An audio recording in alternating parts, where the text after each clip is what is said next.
नमस्कार, आप देख रहे हैं एएनबी न्यूज और मैं हूं आपके साथ चंद्रशेखर त्रिशूल।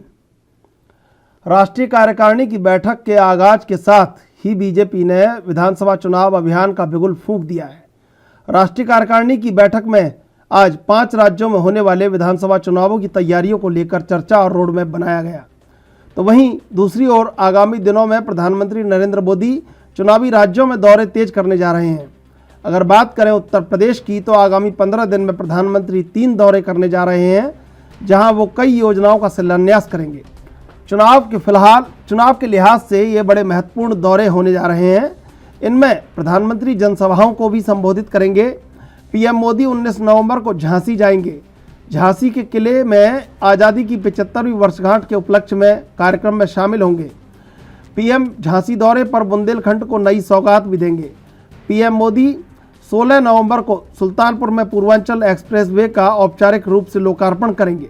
इसके बाद एक्सप्रेसवे की हवाई पट्टी पर ही जनसभा को संबोधित करेंगे। करीब 340 किलोमीटर लंबे इस एक्सप्रेसवे से पूर्वी और पश्चिमी यूपी के बीच यात्रा में लगने वाले समय में काफ़ी कमी आएगी। इसके साथ ही 20 से 22 नवंबर तक लखनऊ में डीजीपी कॉन्फ्रेंस कार्यक्रम का आयोजन होगा। 20 नवंबर को पीएम मोदी डीजीपी कॉन्फ्रेंस कार्यक्रम का उद्घाटन करेंगे। डीजीपी कॉन्फ्रेंस में विभिन्न राज्यों के डीजीपी और पुलिस मुखिया के अलावा सभी अर्धसैनिक बल के मुखिया भाग लेंगे। वहीं गृह मंत्री अमित शाह भी उत्तर प्रदेश के 2 दौरे पर प्रस्तावित हैं। 14 नवंबर को अमित शाह वाराणसी जाएंगे, वहां गृह मंत्रालय के कार्यक्रम में भाग लेंगे। इसके अलावा 22 नवंबर को लखनऊ में डीजीपी कॉन्फ्रेंस में भी अमित शाह शामिल होंगे।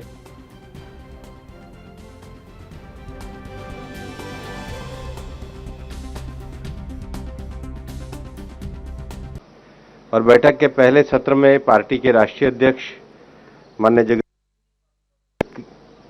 का भाषण और उसके बाद राजनीतिक प्रस्ताव का विषय आपके सामने रखा गया है।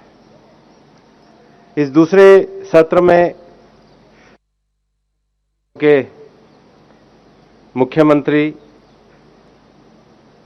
गोवा, उत्तराखंड, मणिपुर और उत्तर प्रदेश के पार्टी के प्रदेश अध्यक्ष और मुख्यमंत्रियों के द्वारा आने वाले समय में भारतीय जनता पार्टी चुनाव के संबंध में पूरा विषय रखा गया। राज्य सरकारों के द्वारा जो 5 साल में अभूतपूर्व कार्य किए गए हैं, उनका व्रत मुख्यमंत्रियों के द्वारा रखा गया और उसके साथ ही जनता से जुड़ने के लिए,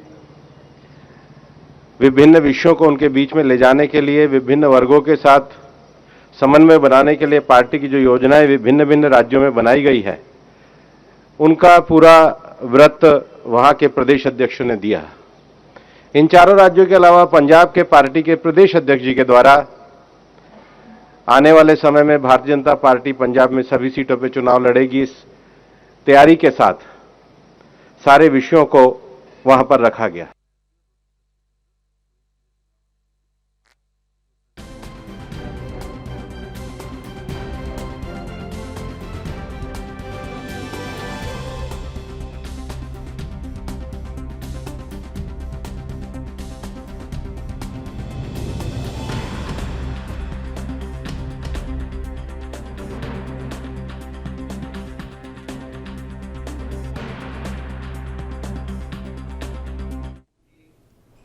और इसी मुद्दे पर चर्चा के लिए आज हमारे साथ 3 मेहमान जुड़े हुए हैं। तीनों मेहमान आप नागेंद्र सिंह समाजवादी पार्टी से, केवल ढींगरा कांग्रेस से और अश्विनी शाही बीजेपी से। आप तीनों का स्वागत एएनबी न्यूज पर।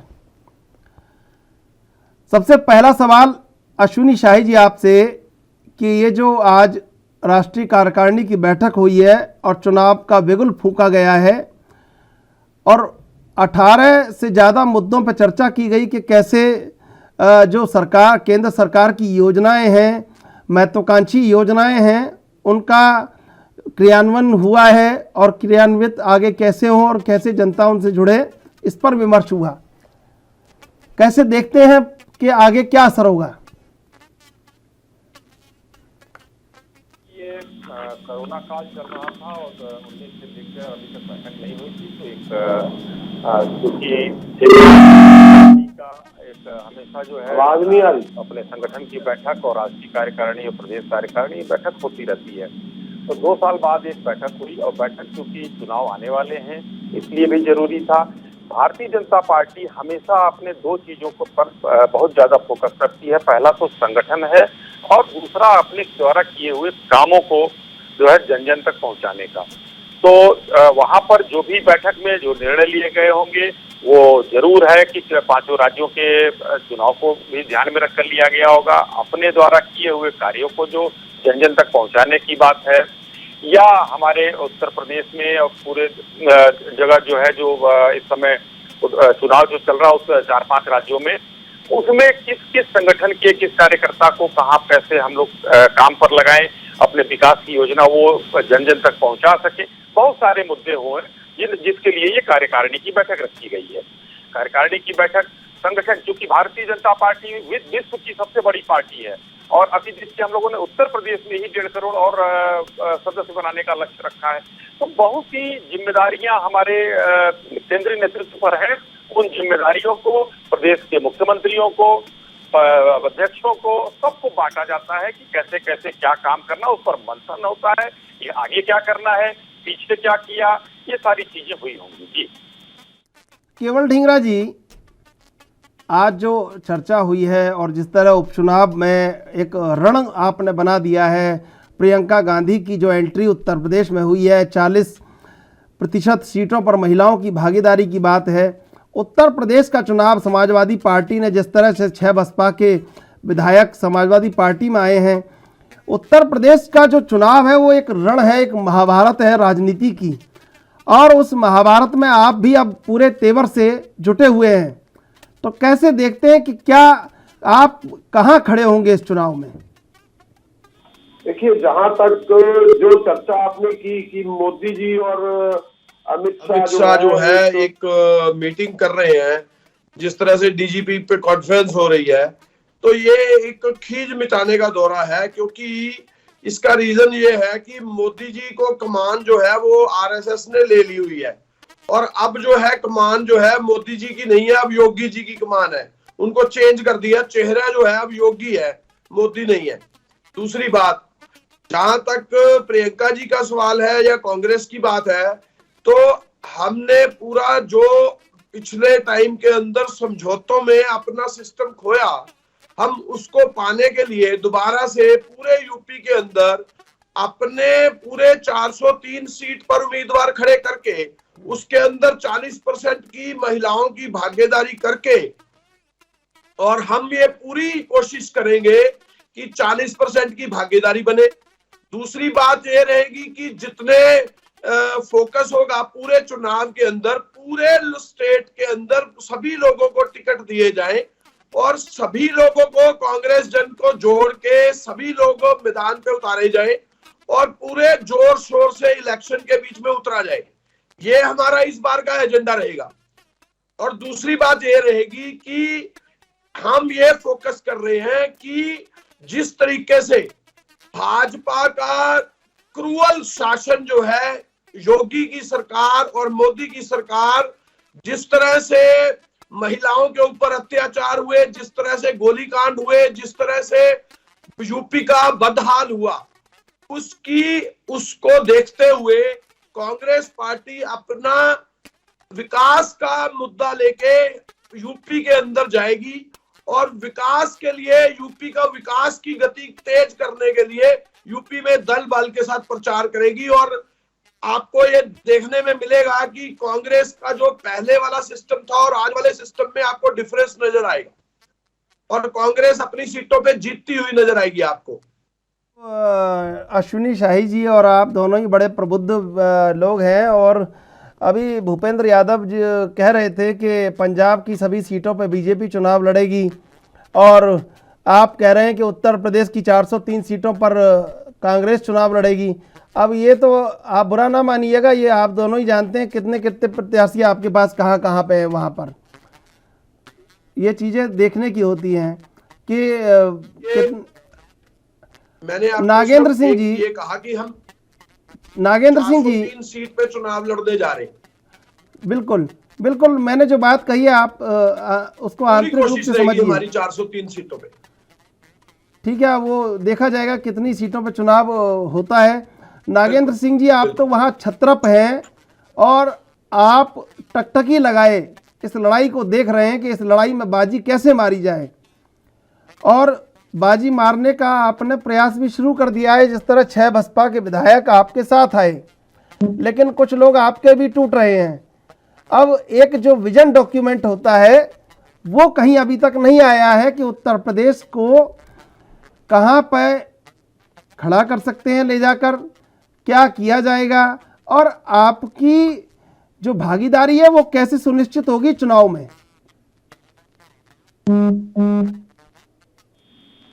समाजवादी पार्टी की ओर से बात रखते हुए मैं कहना चाहूंगा कि जिस विजनरी डॉक्यूमेंट की आपने बात की, हमारा जो दल है उसका विश्वास धर्मनिरपेक्ष और लोकतांत्रिक दृष्टिकोण के साथ एक समाज की रचना करना है। और हम लोग टकटकी नहीं लगा रहे, हम पूरी तरह से तकरीबन उत्तर प्रदेश के, अगर विशेष तौर से उत्तर प्रदेश के संबंध में आप बात की जाए तो जो 4.5 साल से अधिक का समय भारतीय जनता पार्टी को शासन करते हो रहा है, जब 2017 से ही जिस तरह से निरंकुश रूप से शासन उत्तर प्रदेश में किया गया है, हमारे कार्यकर्ताओं के द्वारा और हमारे नेताओं का विरोध किया गया है। जो विजनरी डॉक्यूमेंट्स की बात है, किन मुद्दों को लेकर हम चुनाव में जाएंगे, वो स्पष्ट रूप से जो पिछली समाजवादी सरकारों के कार्य हैं उनको आगे बढ़ाएंगे। खास तौर से जब उत्तर प्रदेश, वैसे तो पूरे देश की प्रत्येक सीट और प्रत्येक राज्य का चुनाव में महत्व होता है, क्योंकि लोकतांत्रिक व्यवस्था को संविधान के माध्यम से हम लोगों ने अंगीकृत किया है और 5 साल बाद विधानसभा और जो लोकसभा के चुनाव होते हैं। तो उत्तर प्रदेश में और तमाम और 4 राज्यों में जो चुनाव होने जा रहे हैं 2022 में, उत्तर प्रदेश का विशेष महत्व है। यहाँ हम अपना जो पिछले मैं चंद महत्वपूर्ण अगर बातें आपको कहूँ तो जो हमारी सरकार चल रही थी 12 से 17 की, उसमें जो सड़कों का निर्माण हो, आगरा लखनऊ एक्सप्रेसवे एक अपने आप में अनुपम उदाहरण है।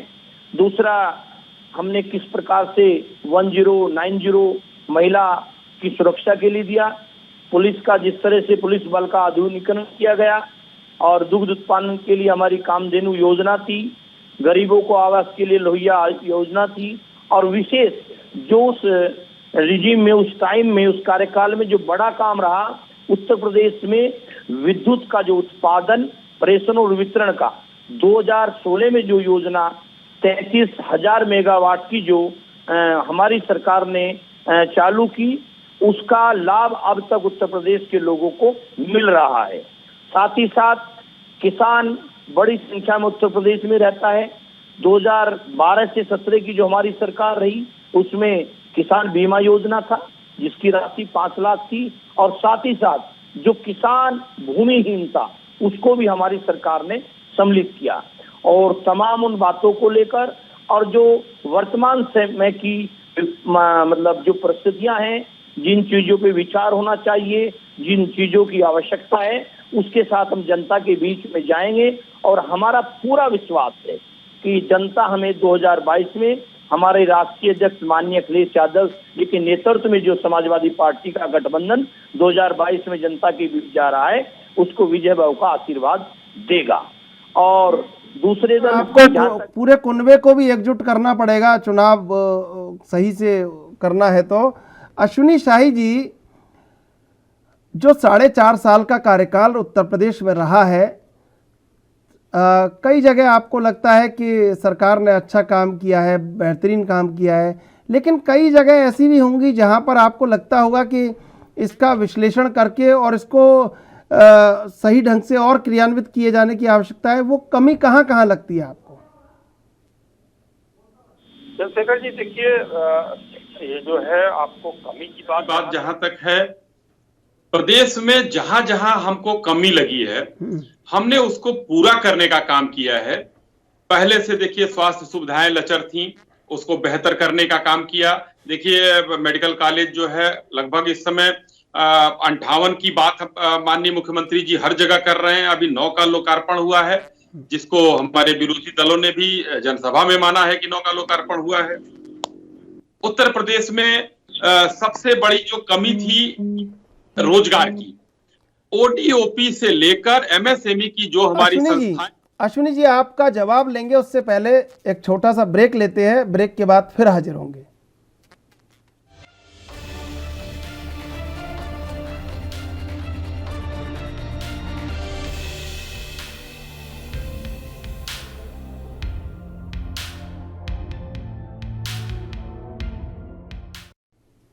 ब्रेक के बाद स्वागत है आपका। तीनों मेहमान हमारे साथ जुड़े हुए हैं। अश्विनी शाही जी, आप जो जवाब दे रहे थे उसको निरंतर कीजिए। चंद्रशेखर जी, मैं कह रहा था कि उत्तर प्रदेश में माननीय कर्मयोगी आदित्यनाथ जी की एक महत्वाकांक्षी योजना है ओडीओपी की। इसमें लगभग हम लोगों ने 2 करोड़ लोगों को रोजगार देने का काम किया। हर जिले से काम हो रहा है और हर जिले में चाहे पॉटरी उद्योग हो या केले का जो है वो सिल्क उद्योग हो या खुर्जा का उद्योग हो, हर जगह के उद्योगों को बढ़ावा दिया गया। एमएसएमई में इनको डाला गया। बाहर से जो हमारे प्रवासी भाई आए थे उनकी स्किल मैपिंग की गई और उनको रोजगार में लगाने का काम किया गया। ये कमी हमको नजर आ रही थी कि हमको उत्तर प्रदेश को और विकसित करना है। इसी बीच में अचानक सदी की सबसे बड़ी महामारी आई। उन महामारी में समय रहते माननीय कर्मयोगी आदित्यनाथ जी के नेतृत्व में उत्तर प्रदेश सरकार ने बहुत ही बेहतर काम किया और आज हम सबसे ज्यादा पूरे प्रदेश में टीका लगाने में सफल रहे। जबकि हमारे विरोधी लोग कहते रहे कि ये भाजपा की वैक्सीन है, कोई कहता रहा इसमें जानवरों का किसका खून मिला हुआ है। तो लेकिन उसके बाद भी हमारे प्रदेश के निवासियों ने उस टीके पर भरोसा किया और उसको लगवाने का काम किया, जो 13 करोड़ से ऊपर लग चुका है। उत्तर प्रदेश में बहुत सी चीजों की कमी हो गई थी। आज हमारे सभा के साथी अभी इन्होंने अपने काम गिनवाए। बहुत अच्छी चीज है, सरकार जिसकी भी हो, मैं बार बार कहता हूं कि काम को करना चाहिए। उसमें और इजाफा करने का काम हमने किया। पूर्वांचल एक्सप्रेसवे बनाया जिसका लोकार्पण अभी माननीय प्रधानमंत्री जी आ रहे हैं, वो करने जा रहे हैं। 75% से ऊपर बुंदेलखंड एक्सप्रेसवे बनकर तैयार है। अब उसमें एक नई चीज हमने जोड़ा है बुंदेलखंड एक्सप्रेसवे में, जो हिंदुस्तान में 2 जगह एक्सप्रेसवे बनाए गए जहां डिफेंस कॉरिडोर बनाया जा रहा है। अब हम यहां मिसाइल से लेकर और बम और बहुत सी चीजों की फैक्ट्रियां लगाएंगे जो नोड बने हैं। उत्तर प्रदेश के लोगों को रोजगार मिलने का काम होगा। एक औद्योगिक हब के रूप में विकसित करेंगे। आज हम लगभग जो है 2 लाख करोड़ से के आसपास हम लोगों ने जो उद्योगों के जो हम लोगों ने एमओयू किए थे उसमें वो उद्योग लगने के उसमें आ गया है। काफी इकाइयां तो चालू हो गई हैं, जिसमें मैं आपको कुछ नाम पढ़ के भी सुना सकता हूं कि जो चालू हो गई हैं। जैसे एमएसएमई पार्क चालू है हमारा, इलेक्ट्रॉनिक पार्क चालू है, एपरल पार्क चालू है, हैरीक्राफ्ट पार्क चालू है। 8500 करोड़ के 7 प्रोजेक्ट इस समय वो चालू हो चुके हैं। 6400 के भी लगभग चालू होने के स्थिति में है। तो अब प्रदेश में जो भी सरकार, हमारी सरकार आज की कमी देख रही है, आगे अगर हम फिर आते हैं उन चीजों को और आगे बढ़ाएंगे। पिछली सरकारों ने जो कमी किया था, जो गड्ढा छोड़ा था, माफियाओं का सबसे बड़ा सफाया हमने किया। पिछली सरकार में रोज आए दिन संगठित अपराध हुआ करते थे। ये मुख्तार अंसारी हैं, ये अतीक अहमद है, ये फलाने हैं। अब कोई आने का नाम नहीं ले रहा है। कर्मयोगी मुख्यमंत्री आदित्यनाथ जी ने सीना ठोक कर कहा था कि अपराधियों प्रदेश छोड़ दो, नहीं तो ठोक दिया जाएगा और संरक्षण देने वालों पर बुलडोजर चलेगा। तो हमारे विरोधियों के सीने पर सांप लौट गए। इन लोगों ने विरोध किया उसका, लेकिन आज संगठित अपराध उत्तर प्रदेश से समाप्त है। और चंद्रशेखर जी, उत्तर प्रदेश की जनता में अभी और हमको काम करना बाकी है। तो आने वाले 22 के चुनाव में हमको फिर से आशीर्वाद देकर जनता हमको ला रही है, जो 300 सीट से ऊपर हम पाने जा रहे हैं, और फिर उसका वो बचे हुए कामों को पूरा करेंगे। अश्विनी शाही जी, आपने एक एमएसएमई की बात की, तो एक गंभीर सवाल ये भी है कि आज जो चर्चा हुई थी राष्ट्रीय कार्यकारिणी की बैठक में, एफपीओ के फॉर्मर प्रोड्यूसर ऑर्गेनाइजेशन के क्रियान्वयन को भी उसमें सम्मिलित किया गया था। 5 लाख करोड़ रुपए सरकार ने डाले हैं और महत्वाकांक्षी योजना है रूरल सेक्टर के लिए। लेकिन आप देखेंगे कि जो सीबीबीओज हैं, जो ग्रास रूट लेवल पर जिनको काम करना है, वो शायद उतना अभी इफेक्टिव नहीं हुए हैं। और एफपीओज महज कहने भर के लिए है या उनका रजिस्ट्रेशन हुआ है, लेकिन उनका जो क्रियान्वयन है वो प्रॉपर स्टार्ट नहीं हुआ है। इसी तरह जन औषधि केंद्र है, भले ही 8000 खुल चुके हैं, लेकिन काम होना बाकी है जिस तरह का काम होना चाहिए उन पे। चंद्रशेखर जी, आपने कहा भले ही 8,000 खुल चुके हैं, 8,000 खुले तो उन जगहों पर लोगों को बेहतर और सस्ती दवाइयां मिल रही हैं। अब मैं एक काम आपको बताता हूं जो अभी कुछ दिन पहले ही हुआ है। पहले सभी जो है विभागों में सामंजस्य नहीं हुआ करता था। अभी माननीय प्रधानमंत्री जी ने गति शक्ति योजना की लॉन्चिंग की। गति शक्ति योजना कोई आमूलचूल परिवर्तन नहीं है, ये एक विजन है जो कि एक वेबसाइट बनाया गया है। लगभग 16 विभाग को एक दूसरे से, होता क्या था, सड़क बन गई, फिर पता चला पीछे से जाकर किसी दूसरे डिपार्टमेंट ने खोद दिया, फिर तीसरा डिपार्टमेंट खोदता था, तो ये दिक्कत होती थी। अब 16 डिपार्टमेंट को ये पता रहेगा कि रेल अगर जा रही है इधर से तो हमको कहां कहां पुल बना के हमको क्रॉसिंग निकाल लेनी है, कहां क्या करना, सब लोग एक विजन उसको करेंगे। और इसमें हम नॉर्थ ईस्ट में बहुत ज्यादा सड़कों को बनाने पर, इंफ्रास्ट्रक्चर को डेवलप करने पर, जहां आज देखिए जम्मू कश्मीर में इंफ्रास्ट्रक्चर जहां जहां डेवलप होता चला जा रहा है, वहां से आतंक खत्म होता चला जा रहा है। ये काम हम विजनरी जो है हमारा, ये काम हो रहा है जो आने वाले कुछ दिनों में आपको दिखेगा। बिल्कुल बिल्कुल, केवल ढींगरा जी, सरकार का जो काम है बिल्कुल केवल ढींगरा जी दिखने वाला है। केवल ढींगरा जी, कई महत्वाकांक्षी योजनाएं ऐसी हैं जिनके आंकड़े प्रस्तुत किए गए हैं, लेकिन जमीनी स्तर पे उनमें अभी खामी है और उनको सफल होने में एक लंबी दूरी है। आप ताल ठोक रहे हैं उत्तर प्रदेश में विधानसभा चुनावों में, और वरुण गांधी की जो दूरियां बीजेपी से बढ़ रही हैं वो आप उसका भी फ़ायदा उठाने के लिए कहीं ना कहीं प्रयासरत हैं। किसान आंदोलन का भी फ़ायदा उठाने के लिए आप प्रयासरत हैं। महिलाओं को लेके बड़ा एजेंडा अपने, लड़की है लड़ सकती हूँ, ये सब किया है। अब आपको लगता है कि कमलापति त्रिपाठी का दौर लौट आएगा आपका? आपको ये कैसे लगता है कि कांग्रेस इस राजनीति के पावर हाउस में उतनी बिजली बना लेगी कि कहीं उसकी संख्या एक बताने लायक होगी कि हाँ ये संख्या है उनके पास? देखिए, मैंने वही बात कही थी आपको, और पूरे दल बल और पूरे जोर के साथ हम आएंगे।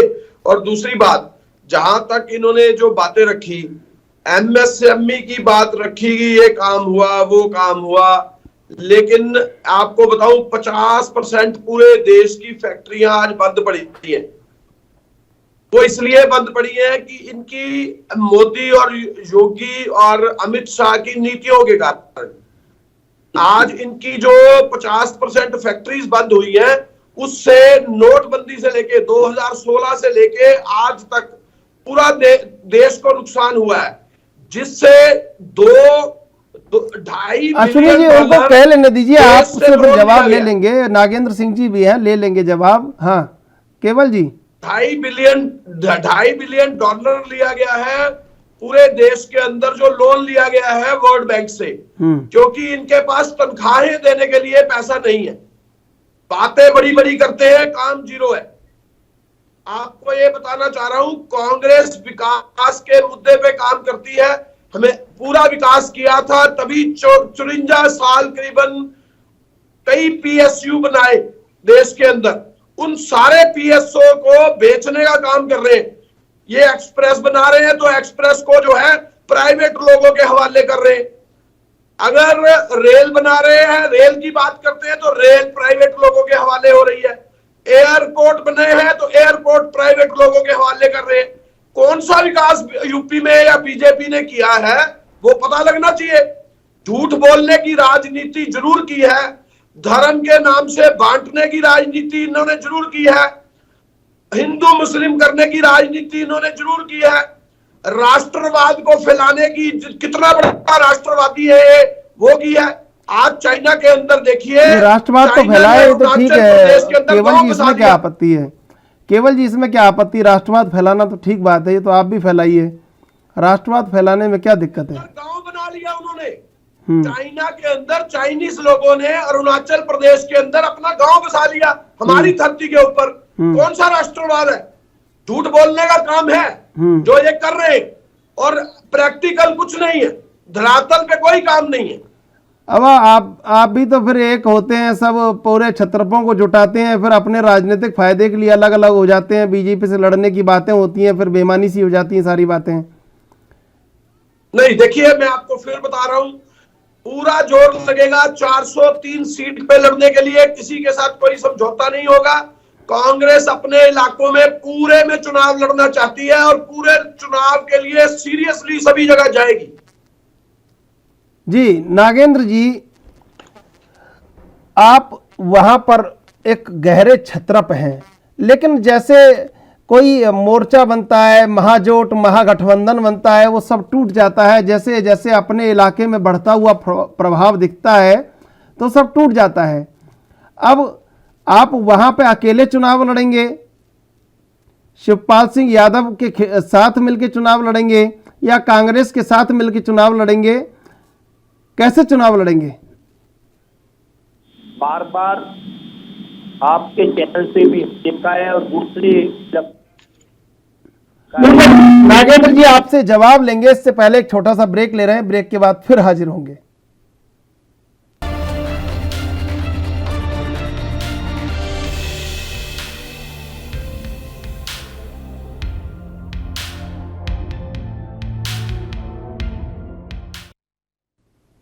तीनों मेहमान हमारे साथ जुड़े हुए हैं, नागेंद्र सिंह से जवाब ले रहे थे। नागेंद्र सिंह, कैसे लड़ेंगे चुनाव उत्तर प्रदेश में? इस बार बहुत कड़ी परीक्षा है आपकी भी। बिल्कुल, हम सत्ताधारी दल को चुनौती दे रहे हैं और हमारी पार्टी के नेतृत्व में छोटे दलों के साथ गठबंधन जो 2022 के चुनाव में भागीदारी करने जा रहा है, हम अपने संगठन के माध्यम से, अपने कार्यक्रम के माध्यम से, अपने विजन के माध्यम से, और जो पिछले तकरीबन जो दो, पहली लहर और दूसरी लहर के दौर में जिस तरह से जनता ने बेचैनी महसूस की है, गरीब ने एक रुदन महसूस किया है, झोपड़ी में रहने वाले लोग की जो भूख की आग वो बढ़ी है, उसको शांत करने में सरकार निष्काम रही है, असफल रही है। अभी भारतीय जनता पार्टी के हमारे साथी कह रहे थे कि हमने रोजगार पैदा किया है। अगर पिछले 2 सालों के सर्वों की हम बात करें, चाहे वो सरकारी एजेंसियों के द्वारा हो, एनजीओ के द्वारा हो या निष्पक्ष दूसरी एजेंसियों के द्वारा हो, तकरीबन जो बेरोजगारी की दर बढ़ी है वो 35 से लेकर 42% है। बड़ा संकट है और खास तौर से जो संगठित क्षेत्र था उसके सामने भी और असंगठित क्षेत्र के सामने भी, क्योंकि अगर हम असंगठित क्षेत्र की बात करते हैं तो देश भर में, उत्तर प्रदेश ही नहीं देश भर में जो भूमिहर मजदूर है, जो किसान के साथ मजदूर काम करता है, उसके सामने भी रोजी रोटी का संकट खड़ा हुआ है। क्योंकि किसान की आमदनी जो लोगों ने 2014 में कही थी, हम बिल्कुल ठीक मुहाने पर 22 के खड़े हैं कि हम 2 गुनी कर देंगे, लागत का 1.5 गुना देंगे, उसमें सरकार पूरी तरह से फेल रही है। और किसान की भी आमदनी बहुत तेजी से घटी है और जो उत्पादों का अपनी फसल के उत्पादन के लिए जिन जिन चीजों का किसान प्रयोग करता है उनके दामों में बेहद आशा वृद्धि हुई है।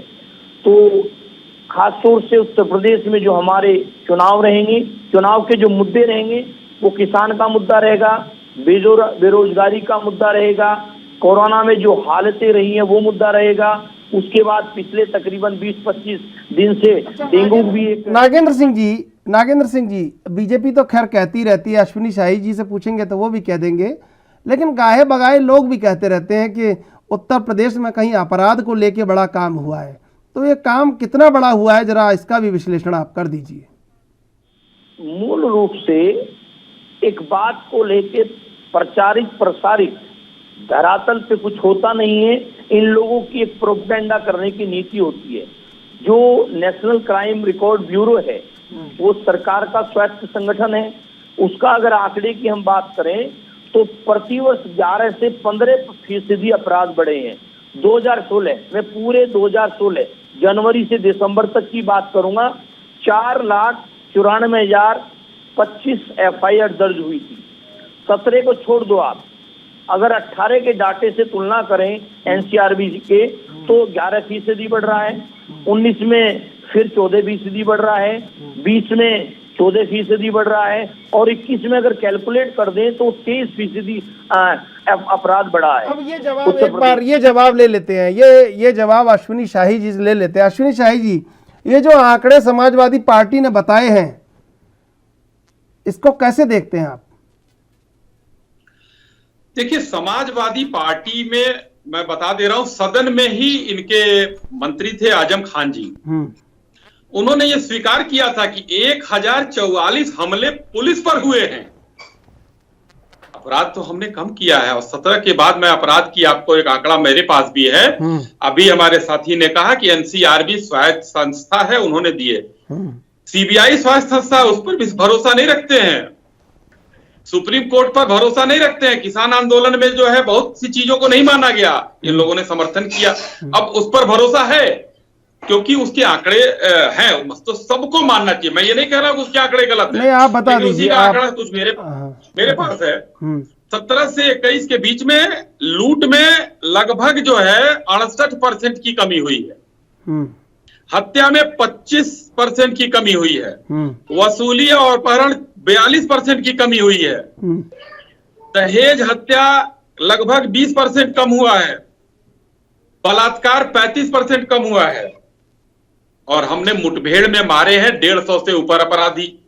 गैंगस्टर में हम 40,000 लोगों को गिरफ्तार किए, एनएसए हमने 550 लोगों पर लगाया, मोस्ट वांटेड लगभग 1 लाख लोग हमने गिरफ्तार किए। ये हमने किया है। और जो संगठित अपराधी थे, जिनके ऊपर बुलडोजर चल रहा था, जो अतीक अहमद और मुख्तार टाइप थे, इस टाइप के बहुत लोग प्रदेश छोड़कर भाग गए हैं।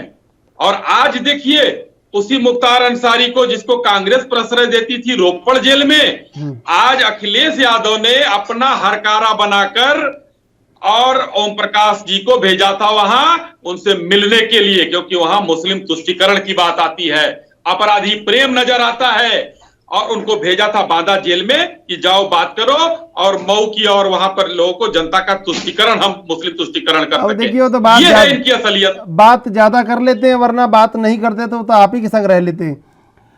केवल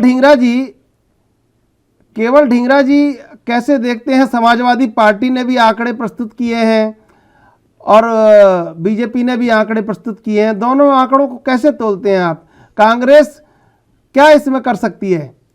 कम करने का काम, हटाने का काम? यूपी के अंदर जो मुद्दे रहेंगे वो बेरोजगारी और महंगाई सबसे बड़ा मुद्दा रहेगा।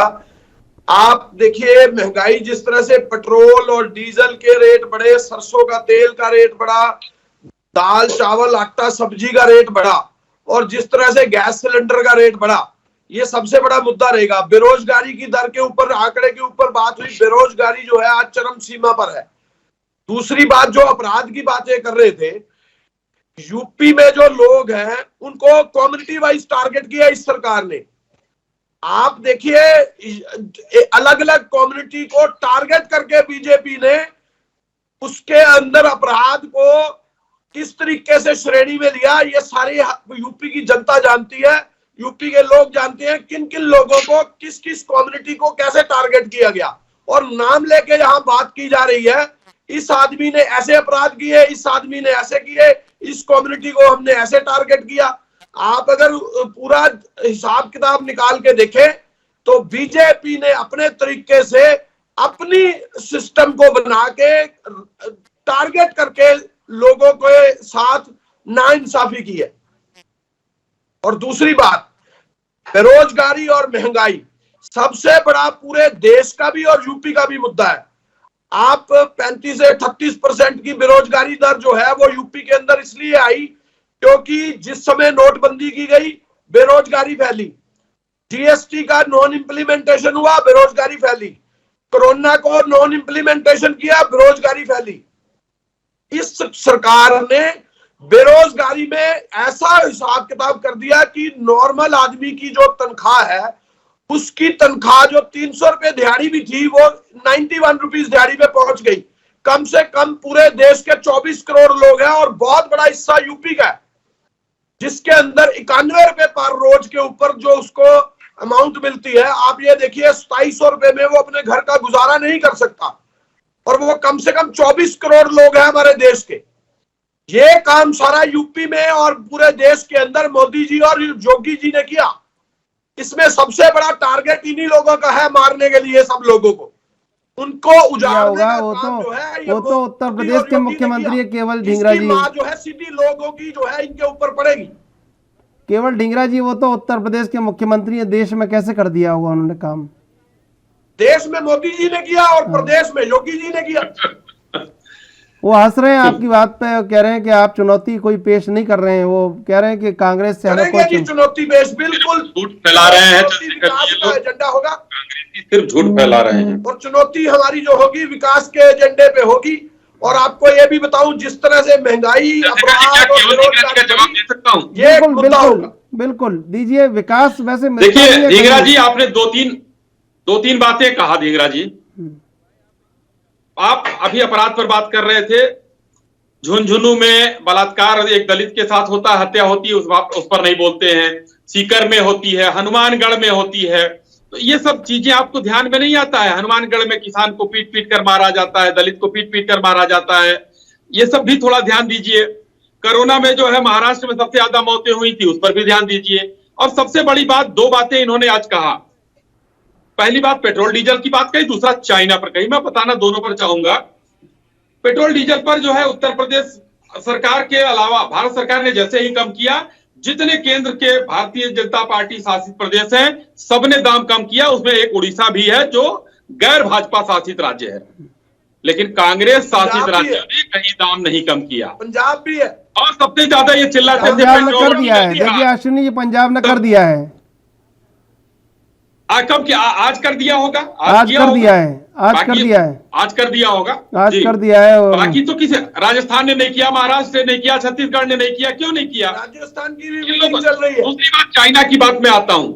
राजस्थान केवल जी सुन लीजिए, चाइना वाली बात सुन लीजिए, आगे आप नहीं बोलेंगे इस चीज को। चंद्रशेखर जी, 1959 में ये जो जमीन है, ये जमीन 1959 में जो है चाइना के कब्जे, हमारी आखिरी पोस्ट हुआ करती थी वहां। 62 में लड़ाई हुई, चाइना का कब्जा हो गया वहां, और वहां के बाद से वो जमीन विवादित हो गई। चाइना ने झोपड़ी वहां पहले अपने टेंट लगाए, और आज जो है वहां पर उन्होंने खड़ा कर लिया है एक निर्माण। इन लोगों ने क्यों दिया 62 में वो जमीन? उन चाइना को देना पड़ा इनको जमीन। क्यों दिया इन्होंने? उसके बाद 56 साल तक इन लोगों ने पूरी सरकार चलाई है, वापस क्यों नहीं लिया? इन लोगों ने अंदर गांव बना लिया उन्होंने। काबा वैली सब दान कर दिया चाइना को। आप जाते हैं, ये लोग आरोप लगाना चाहते हैं, आप ये कश्मीर बॉर्डर पे जाते हैं, और कोई यहाँ पे मतलब नहीं अरुणाचल है। प्रदेश में और राहुल गांधी चुपके से टेंट में चाइना के ही पकड़े जाते हैं। कुछ एग्रीमेंट करने का, ऐसे कैमरे ने पकड़ लिया उनको। गलत पहले गलत गलत, जब कैमरे में फोटो आई तो कहने लगे कि आज गए। तो चाइना के लिए आप लोग इतने सहृदय हैं कि आप लोगों ने सब दान कर दिया है, और आरोप आज बीजेपी पर लगाते हैं। मोदी जी को कश्मीर की बजाय चाइना जाना चाहिए था। चाइना के बॉर्डर अरुणाचल प्रदेश जाना चाहिए था, जहां पे गांव बसा है वहां पे जाते ना। कश्मीर जाने की बजाय वहां जाते। अरे आपने किया क्यों? वो नहीं मानेंगे। आप वो मान लीजिए ना कि आपने आज हमारे मंत्री किरण रिजिजू जी ने पूरा खोल के एक ट्वीट किया है, जिसमें आपके मंत्री, रक्षा मंत्री की सरकार में बोल रहे हैं, वो ट्वीट देखिए उसके बाद चाइना पर आरोप लगाइए। आप अपने AK एंटोनी साहब के बयान को देखिए जो ट्विटर में दिया है। बिल्कुल कश्मीर में बिल्कुल। नागेंद्र सिंह जी, 56 इंच का सीना कश्मीर में नहीं अरुणाचल में जाना चाहिए था। नागेंद्र सिंह जी, मैंने 370 हटा दिया, 56 नहीं, 156 इंच का सीना। केवल जी आप लोग नहीं हटा पाते थे, अरुणाचल प्रदेश में जाना चाहिए था ना। नागेंद्र सिंह जी, आप लोग तो देश मोदी विरोध करते करते देश विरोध करना शुरू कर दिए हैं। अरे अरे अरे अरे अरे, अरुणाचल प्रदेश जाते हैं ना मोदी जी, वहां जाके देखते कि क्या हाल हो रखा है वहां पे। जो जमीन पे चाइना ने कैसे गांव बसा दिया वहां पे। अरे भाई आपने दिया ना जमीन, हम कह तो रहे हैं आपने जमीन दिया, उसने गांव बताया। आप हटा दो ना उनको, क्यों नहीं हटाते उनको? आपने जमीन दिया ना, क्या उसको मान लो? आप का सीना हम हटाएंगे, हम तो बालाकोट में घुसे थे तो आपने आपने हिसाब मांगा था हमने उसका। कोई जमीन नहीं दिया, आप तो बालाकोट में घुस के मारे थे, आपने हिसाब मांगा था उसका। हमने किसी को जमीन नहीं दिया। हमने जो है हम घुस के मार लेंगे, इतनी है, आपके इतनी लोग को छप्पन जाके महीने में ताकत बिल्कुल है, बिल्कुल घुस के मार बिल्कुल लेंगे। सुन रहे हैं। सुनिए नागेंद्र सिंह जी, जब दो दो विधानसभाओं के उपचुनाव राष्ट्रीय मुद्दों पर लड़ लेते हैं, तो शायद उत्तर प्रदेश का चुनाव तो अंतर्राष्ट्रीय मुद्दों पर ही लड़ा जाएगा। फिर कहना चाहूंगा इस प्रश्न का उत्तर देने से पूर्व अपने भारतीय जनता पार्टी के साथी को मैं कहूंगा, जो आंकड़े मैंने पहले सेगमेंट में प्रस्तुत किए थे वो एनसीआरबी की रिपोर्ट पे मैंने पढ़े हैं। दूसरा, उत्तर प्रदेश की कानून व्यवस्था के समय में जो हमारे समय में 100 डायल होता था, अब 112 है, 112 है। उत्तर प्रदेश पुलिस की जो समीक्षा की रिपोर्ट है गत वर्ष की, पिछले वर्ष की, उसमें वो बताया गया है कि 112 जो पहले शो होती थी उसका रेस्पॉन्स टाइम 10 मिनट्स था, अब वो 40 मिनट्स है। दूसरी बात, अभी ये ठोको नीति की प्रशंसा कर रहे थे और अपनी शब्दावली में इतने लोग मारे, इतने लोग मारे, इतने लोग मारे कह रहे थे हमारे मित्र। मैं प्रश्न ये करता हूँ, अपराधी ठीक है, संवैधानिक पदों पर बैठे हुए लोगों को किस शब्दावली का प्रयोग करना चाहिए यह सब लोग जानते हैं। अगर ठोको नीति आपकी योजना का हिस्सा है और उससे अपराध रुक रहा है, तो लखीमपुर खीरी में आपकी पार्टी के देश के गृह राज्य मंत्री के पुत्र ने लोगों को गाड़ी से कुचला है, तो वो आपकी ठोको नीति कहां चली गई। दूसरी बात, देश के गृह राज्य मंत्री उस घटना से पूर्व धमकी दे रहे थे, जो अहिंसक रूप गांधीवादी तरीके से जो लोग विरोध कर रहे थे। विरोध का लोकतंत्र में महत्व होता है और आप लोगों में विरोध सहन करने की शक्ति नहीं है, आप सहिष्णु नहीं हो। और खास तौर से जिन आदर्शों की बात आप कर रहे थे, इस देश के गृह मंत्री के पद को, जिस पद को सरदार पटेल जी ने सुशोभित किया है, आपकी पार्टी ने श्रेणी पास गृह मंत्री देने का भी काम किया है। बिल्कुल। अश्विनी शाही जी, आप केवल ढींगरा जी, आप हमारे साथ बने रहेंगे। नागेंद्र जी, आपका बहुत बहुत धन्यवाद डिबेट में जुड़ने के लिए। अभी लेते हैं छोटा सा ब्रेक के बाद फिर हाजिर होंगे।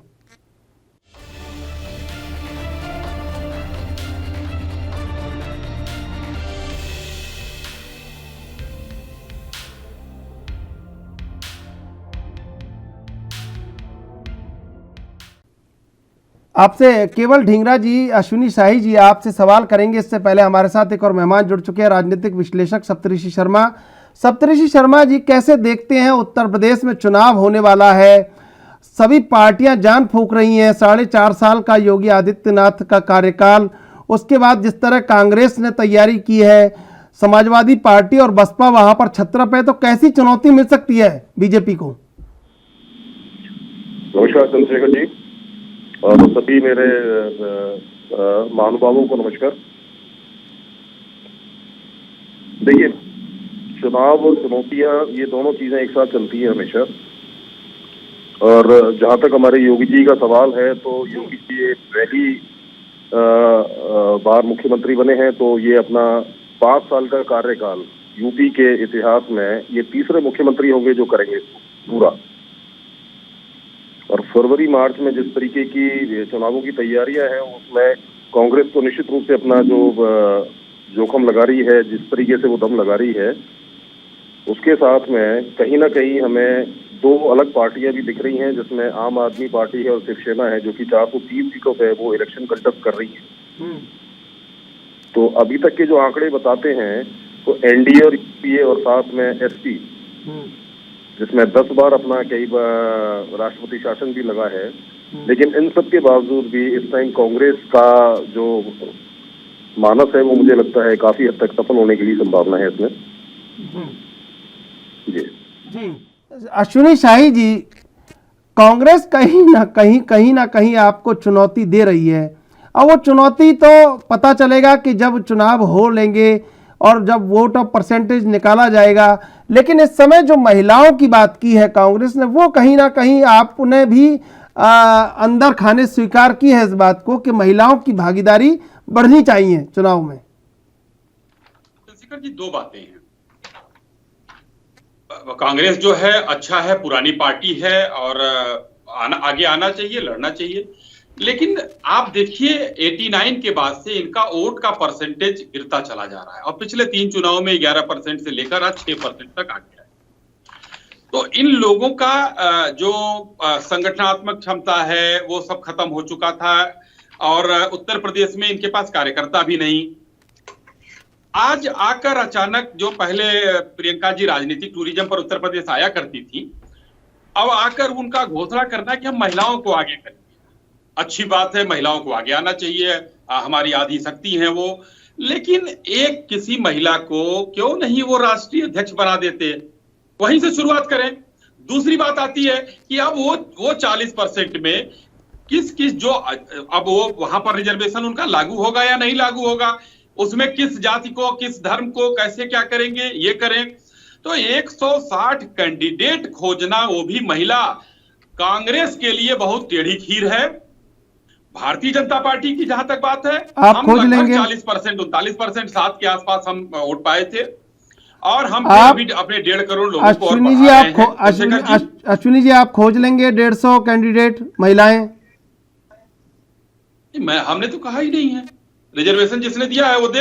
हम तो आज हमने 9 मंत्री बनाए हैं, हमने हमारे पास तो केंद्र से लेकर यहां तक देखिए महिला मंत्रियों की संख्या देखिए, हमने केंद्र में भी महिला मंत्री हमारे देखिए, यहाँ भी देखिए, हमने सबसे ज्यादा 40 महिलाएं हमारे ही समय 17 के बाद जीत के आई हैं। पर ये जो आप कहते हैं, ये जो आप 40 महिलाएं हैं हमारे। अब आप एक बार कहते हैं कि कांग्रेस आगे बढ़नी चाहिए, फिर आप कहते हैं पॉलिटिकल टूरिज्म कर रहे हैं, तो ये दोनों शब्द जवाब तो केवल ढींगरा जी देंगे। वही इसलिए आता है कि बहुत पुरानी पार्टी है और ऐसे ही देश से खत्म हो जाएगी, बड़ा अच्छा नहीं लगेगा, क्योंकि छत्तीसगढ़ में बहुत बुरा हाल है, राजस्थान में लड़ाई चली रही है, पंजाब में आपने देखा ही देखा, अब पता नहीं खत्म हो जाएगी तो अच्छा नहीं लगेगा। अब आपको पता नहीं आपके अंदर क्या बात है, बाहर क्या बात है, ये हमें भी पता नहीं है। आप जो बोल रहे हैं वो कितनी सच्चाई है कितनी झूठ है, ये आप ही जानते हैं। केवल ढींगरा जी, सच्चाई की कोई बात नहीं है, जो है वो सामने है। केवल ढींगरा जी, ये जो पॉलिटिकल टूरिज्म का आरोप आपके ऊपर लग रहा है, इसका जवाब आप ही दीजिए। देखिए, ये कभी कहते हैं हम कांग्रेस मुक्त भारत कर देंगे, कभी कहते हैं कि महिलाओं की भागीदारी होनी चाहिए, कांग्रेस को ओपोजिशन पे आना चाहिए। इनके सभी मुद्दे अलग अलग है। मैं आपको एक चीज कहना चाहता हूँ, देखिए, जहां तक महिलाओं का सवाल है, अगर महिलाओं की भागीदारी राजनीति के अंदर बढ़ेगी तो सबसे बड़ी बात है कि अपराध के ऊपर, महिलाओं के ऊपर अपराध पे अंकुश लगेगा। दूसरी बात, एजुकेशन के अगर काम पूरे देश के अंदर होंगे और यूपी के अंदर होंगे तो सबसे बड़ी बात है एजुकेट करना जो है, उससे अपराध कम होगा। सुरक्षा जो होती है उसके कवच का मुद्दा, अगर सुरक्षा कवच बढ़ेगा तो उससे भी अपराध कम होगा। अब राजनीति में एक सिस्टम जरूर हो गया है कि जिस तरह से ये लोग धर्म के हिसाब से लोगों को बांटने की राजनीति करते हैं, ग्रुप की पॉलिटिक्स करके वोट लेने का काम करते हैं, वो काम सारा जो है भाजपा ने फैलाया है। और मोदी ने और आरएसएस ने और ये जो योगी हैं, ये सभी एक ही तरीके से राजनीति करते हैं, ग्रुपों में लोगों को एक ही करेंगे सर, वो बीजेपी में ही है तीनों लोग, वो एक ही विचारधारा के लोग, एक ही तरह से करेंगे राजनीति। इसमें अलग अलग कैसे कर लेंगे, आप बताओ? अलग अलग नहीं कर रहे, वो सभी लोग एक ही तरीके से कर रहे हैं। धर्म में लोगों को बांट के, ग्रुपिज्म को फैला के तभी वोट लेने का काम कर रहे हैं। विकास का कोई एजेंडा नहीं, शिक्षा का कोई एजेंडा नहीं, कोई सड़कों का, बिजली, पानी, कोई महंगाई, कोई जॉब, कोई नौकरी, कोई एजेंडा नहीं। इनका एजेंडा सिर्फ धर्म पे, नाम पे लोगों को बांटो और लोगों से वोट हथियाओ।